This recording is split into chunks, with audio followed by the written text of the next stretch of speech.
I was on the way to work when I got a call from my wife. The first thing she said was, "Don't be mad." She'd gotten into a small fender bender. She said it wasn't her fault. Somebody cut her off and clipped the front end of her minivan. Like any good husband, I dropped what I was doing and ran to the other side of town to check on her. So when BestSee reached out and asked me to review a dash cam, I thought it might be a good idea. I should probably install one of these in all of our cars. They went ahead and sent me two, the BestSee X9 and the EUKI X10.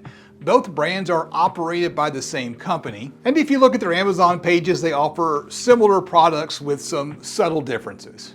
I'm gonna go ahead and unbox the BestSee X9 first. Inside the box, you're gonna find a quick setup card, some contact info for their customer service, a 12-volt USB-C adapter. They also throw in a plastic pry tool, more on that later. In the bottom of the box, you'll find an owner's manual and some double-sided tape, as well as the camera itself, which has a small LCD screen, and it can spin inside this mount so that you can aim it. On one end of the camera, there is a single button. It's the only button on the camera. The other end, there's a USB-C port for power and a micro SD slot. The EUKI X10 box has all of the same things inside of it. The camera, of course, has a different form factor. It looks just a little bit different. On the EUKI X10, the double-sided tape is affixed to a magnet. You stick the magnet to the windshield, and the camera attaches to the magnet. Just like the BestSee, the EUKI has a single button on one side with a USB-C connection and an SD card slot on the other. This one doesn't have an LCD screen. They're both really easy to use. You'll need to buy a micro SD card, stick that inside the micro SD card slot, and then stick it on the windshield and plug it in. If you want to, you can use that panel tool to stuff the wire into the headliner and along the A-pillar to hide the wires. They also offer a hardwire kit for about 20 bucks. That might be a good option. That way you don't have a bunch of cables and stuff in your way. There are two different ways you can access your footage. First of all, you can just do the low-tech method and pop the micro SD card out of the camera when you want to review your footage. Or you can use an app to access the camera. My wife went ahead and took care of the school drop-offs, and then she went on to work, and I met her at her office. I'm honestly not sure how she was able to drive. The dent in the front fender was small, but somehow the wheel had taken the brunt of the accident. That minor fender bender damaged some suspension or steering components. The right front wheel was pointed straight ahead, but the left wheel was pointing in about 5 or 6 degrees. And the steering wheel was off by about 45 degrees.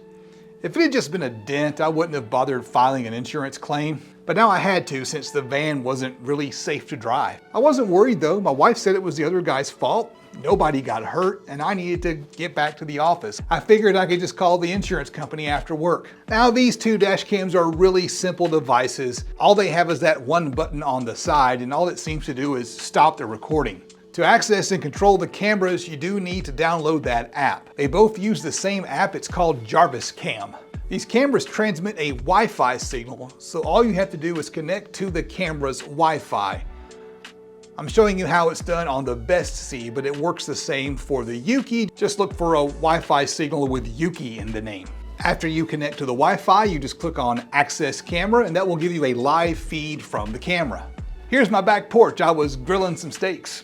And once you're inside of the app, you can hit settings. That allows you to adjust the volume, turn the microphone on and off, and do things like adjust the screen resolution and the exposure. There are 3 very important settings you need to check out. The first one is the date and time. You need to connect the app to the camera to update the date and time. That's really important because you're going to need a timestamp if you get into a crash. Next is the collision detection system. You want to make sure you've got that turned on. The way these cameras work is they'll record 1-minute video segments, and they'll just keep doing that, and when the SD card gets full, it'll overwrite the old footage. But if you turn on the collision detection, it will lock the footage and prevent the camera from overwriting that footage. That way you can still find the exact minute segment when the crash happened. Finally, you want to set a nice strong password. The default password is pretty easy to crack, so anybody with the app could log into your camera. Keep in mind that this camera is collecting a ton of your personal data. If the mic is on, it's recording your conversations. If someone hacks into the camera, they can know where you've been and know what you've said.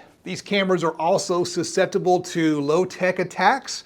Somebody can just reach in and grab the camera. And all that's true for any dash cam. That afternoon, I got a text message from my wife. She just got a call from the other driver's insurance company. He had already filed a claim, and he said that my wife caused the accident. And all those things that go through your mind went through my mind. I run a high deductible because that lowers my premium. So this could really hit me in the wallet.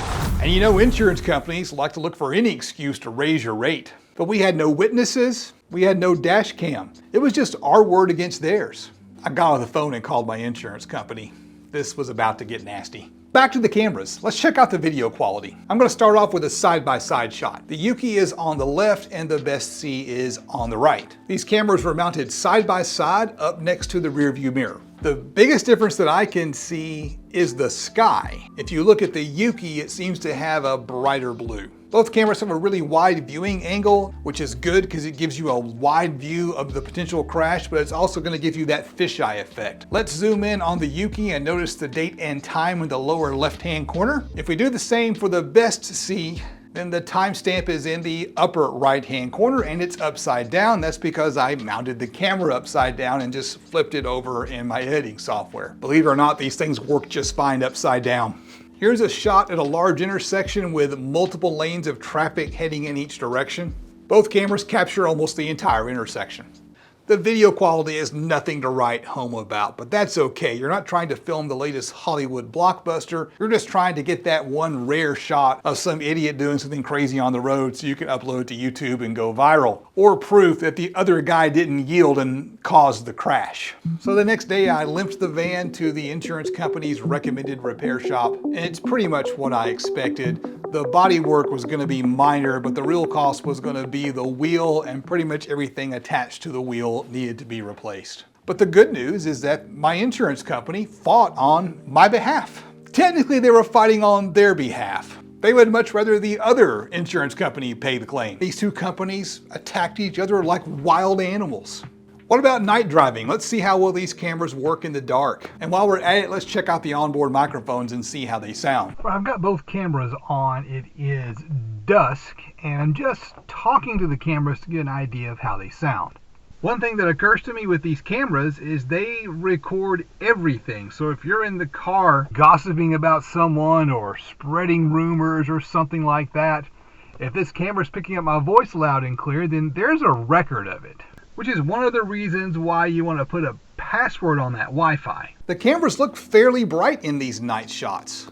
They're designed to automatically increase the exposure to let in more light in low light situations. I waited a few minutes for it to get a little bit darker, and I pulled out of the driveway with my headlights off just to get an idea of how much light the cameras would let in. And here's what it looks like when the headlights are on. I took about a 15-minute loop around town, and you can see here that the road is clearly visible. Now at the time the sky was pitch black, but the camera let in a ton of light, so the sky looks kind of blue. If I zoom in on the blue night sky, you can really see there's a lot of noise in the footage. This is what happens when you crank up the ISO, which is what the cameras appear to be doing in order to compensate for the lack of light. So would I recommend one of these cameras? There's a really big YouTube channel called Linus Tech Tips, and that channel did a really deep dive into dash cams. And they discovered that pretty much every dash camera is going to be using one of 2 or 3 different sensors and processors, which means they are all mostly the same. So spending a ton of money on a dash camera doesn't make a lot of sense. And that's where these two cameras really shine. These are very basic entry-level cameras. You can't connect a rear-facing camera. They don't integrate with your infotainment system. You can't connect an external microphone. But they're both dead simple, easy to use, and really inexpensive. You just plug them in and go. I just wish I had these back before my wife had her crash. It would have saved me a ton of stress. The insurance companies ended up going to mediation. A third party reviewed the evidence and determined that the other driver was at fault. Our car was fixed on their dime. No deductible, no rate increase. It all turned out okay in the end. But it would have been resolved faster if we had a dash cam. That may be the end of my story, but that's not the end of the story. You see, if the other guy had a camera, his own camera would have been used against him. So if you're a bad driver or just a really aggressive driver, or maybe you don't know and don't follow all the rules of the road, don't get a dash camera. And hey, we were really lucky that no one ended up in court. Hey, I know what you're thinking. You're thinking you're clever, you're just gonna delete the footage. That doesn't work either. You need to be aware of this term called spoliation. The court will assume the only reason you would destroy your own dash cam footage is because you caused the accident. A dash camera also keeps a record of everywhere you go and everything you do and say while you're in the car. So at the very least, you should probably turn off the microphone on the dash cam. And if you're doing something sneaky, like say you're meeting your wife's sister in a secluded parking lot so that you can plan a surprise party for your wife, maybe you should unplug the camera. Now, looking at the two cameras at first glance, I thought the EUKI was the better camera since it had that magnetic mount and you could easily remove it from the vehicle. But then after tinkering with the BestSee, I figured out that it was also removable. This piece here just pops right out. The problem is I didn't figure that out until after I had broken the camera by pulling it apart at the swivel. So hopefully I just saved you from breaking your camera. Now, if you're looking for a dash cam that you can connect to your radio, check out this video right here. I'm Justin, also known as the DIY Audio Guy, and I will see you on the next adventure.